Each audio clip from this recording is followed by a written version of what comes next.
हामीहरू सबै स्कुल जान्छौँ तर हैन किन जान्छौँ त किन भन्दाखेरि स्कुलमा पढ्नलाई केही नयाँ कुरा सिक्नको लागि जान्छौँ हैन सेम अगर हामी त्यो स्कुलमा नपढेर घुम्ने बङ्क हान्ने हैन अनि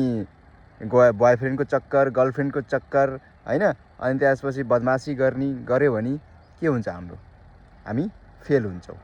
हैन फेल भएर फेरि दुबारा त्यही एउटै क्लासमा पर्यो भने कस्तो लाग्छ कस्तो फिल हुन्छ सेम हाम्रो लाइफ पनि त्यही हो हाम्रो लाइफमा चाहिँ हामीले केही न केही आफ्नो एउटा पर्पज छ त्यसलाई चाहिँ फुलफिल गर्न आएको तर हामी के गर्छौँ खानी सुत्ने बस्ने बास अरूलाई देखाउने घुम्ने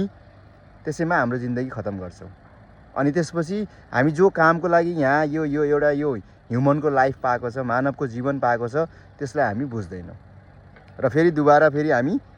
त्यही क्लास रिटर्न आए जस्तै हामी फेरि यही मानवको जुनी पाउँछौँ र फेरि दुःख पाउँछौँ अनि फेरि भगवान्लाई गाली दिन्छौँ सो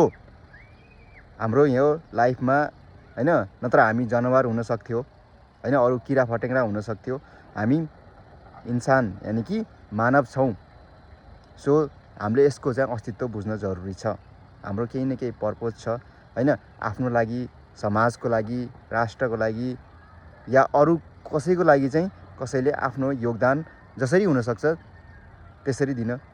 कोसिस गर्नुपर्छ तब बल्ल हामी खुसी हुन सक्छौँ पैसा टन्न कमाएर ठुलो घर बनाएर ठुलो कार किनेर